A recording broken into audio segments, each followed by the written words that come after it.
Hello, good afternoon po mga ka-freelancer, mga ka-BA.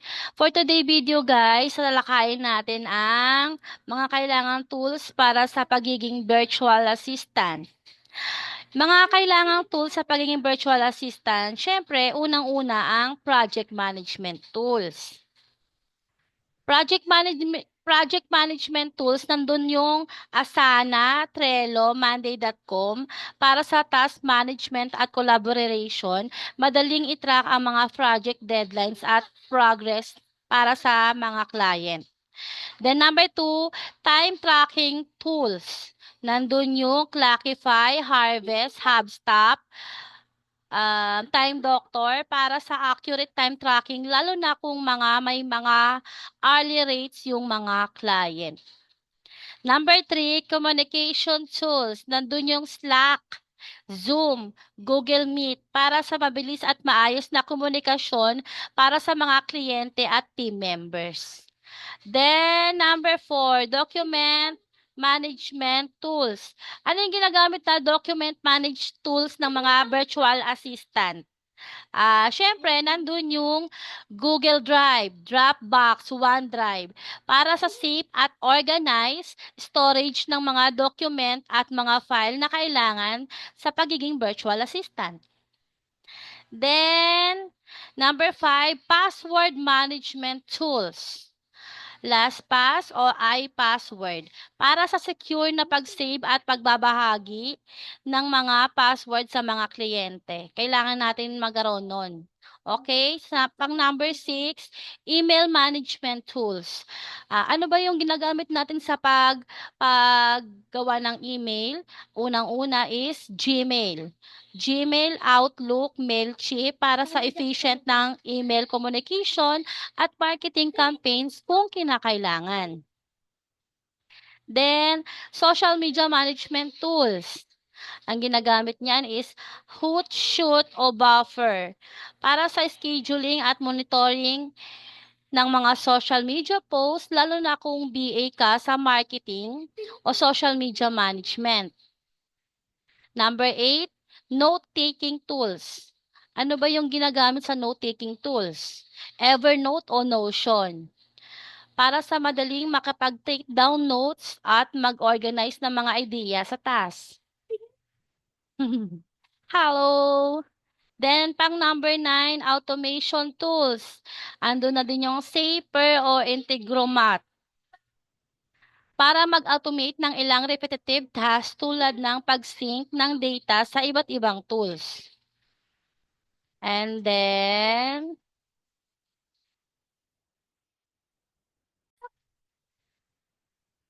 so yun guys. So next topic natin is ano yung pagkakaiba ng virtual assistant versus traditional office assistant? Ano yung pinagkaiba nila? Siyempre, yung work setup ng pagiging virtual assistant. Ang BA ay nagtatrabaho mula sa bahay o kahit saan gamit ang mga online tools at platforms. Flexible ang oras at walang fixed na office space. Example, as a BA, I get to work in my own space, which allows me to have a flexible schedule. I can work from home or anywhere with internet access. Traditional office assistant, ang mga office assistant ay nagtatrabaho sa isang physical office setup, may fixed working hours at kailangang mag-report sa opisina araw-araw. For example, a traditional office assistant, on the other hand, work in the office from 9 a.m. to 6 p.m., following company protocols and handling face-to-face tasks. Job tasks and responsibility. Ano nga ba ang responsibility ng pagiging BA? Ang BA ay kadalasang gumagawa ng administrative tasks tulad ng email management, social media management, calendar scheduling at iba pa. Ngunit lahat ng ito ay online. Maaari din silang mag-handle ng tasks na may kinalaman sa customer service, data entry at marketing. For example, Um, for example, For example, as a BA, I handle the tasks like responding to email management, calendars, and organizing social media accounts. Lahat ito ng hindi kinakailangang magtungo sa opisina. Okay? So, sa office assistant naman, ang pinagkaiba ng job task responsibility ng office assistant, syempre, ang office assistant ay tumututok sa mga task sa loob ng office tulad ng answering phone calls, filing documents, setting up meetings, at iba pang office-based duties. For example, a traditional office assistant typically answer phone calls, file documents, and help with in-person meetings and office operation. And then, number 3, meron tayong flexibility. Ano nga ba pinagkaiba ng BA tsaka office assistant sa flexibility? Sa pagiging BA naman, isa sa mga pinakamalaking advantage ng BA ay ang flexibility ng oras at lugar.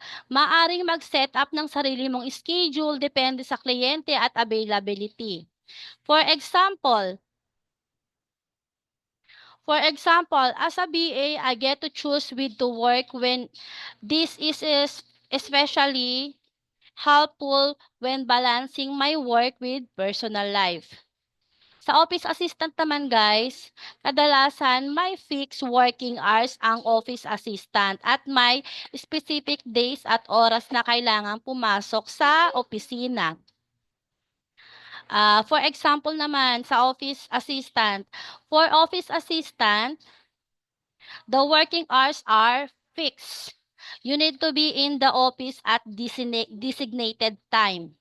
Okay? Then, number 4, communication and interaction. Sa pagiging BA naman guys, ang BA ay kadalasang nakikipag-communicate sa mga kliyente via email, video call, o chat. Walang face-to-face na interaction kaya mahalaga ang tamang communication skills at pagiging proactive.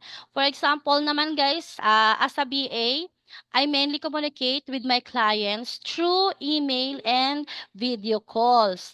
It is important to be clear and responsive to maintain good relationships. Sa office assistant naman guys, ang pinagkaiba ng office assistant sa BA, mas maraming face-to-face interaction in office assistant. Kasama na ang pagtanggap ng visitor, pag-schedule ng meetings, at personal na pakikisalamuha sa mga empleyado. For example naman guys, sa office assistant, an office assistant often interacts with colleagues and visitors in person, helping to maintain the flow of the office environment. 5 seconds. Okay. Pang number 5 naman guys, cost and overhead. Sa pagiging BA, dahil online ang setup, hindi kailangan ng office space, utilities, at iba pang mga physical resources, makakatipid ang kumpanya sa mga gastos na ito. For example, guys, being a BA means there no need for office space or transportation costs, making it more cost-effective for businesses. So, sa office assistant naman, ang traditional office assistant ay nangangailangan ng mga physical resources tulad ng office space, equipment, at utilities na may kakibat na gastos para sa kumpanya.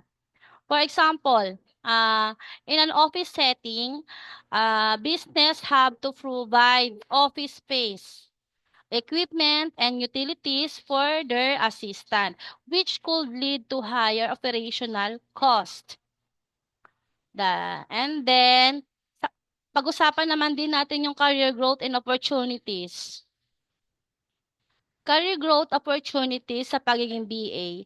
Ang BA ay may oportunidad na may specialize sa isang niche o field, halimbawa social media management, content creation, at iba pa.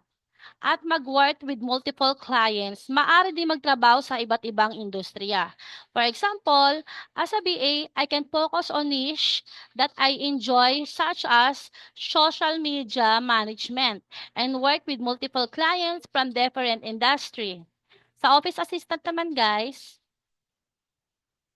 sa office assistant, ang mga office assistant ay kadalasang nagpo-focus sa isang particular na kumpanya o industry. And then, ang career growth ay maaaring mas limitado dahil sa fixed role sa loob ng company. For example, an office assistant typically works for one company, which can limit their exposure to different industries and types of work.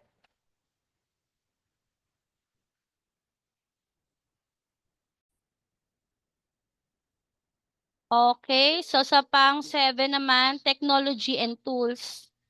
Technology tools na tayo, guys. So, sa pagiging BA naman, ang BA ay merong online tools, apps tulad ng Google Drive, Zoom, Asana, at marami pang iba para sa daily task at communication nila para sa kanilang kliyente.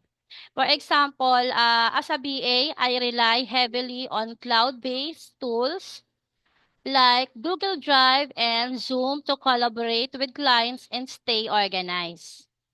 Um, sa office assistant naman, ang office assistant ay may access sa mga office tools tulad ng landline phone, fax machine, at desktop computers na nakaset up sa opisina.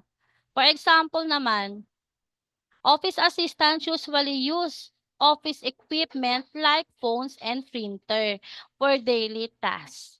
So, yan lang muna tatalakayin natin for today's video, guys. So, thank you for watching. Thank you.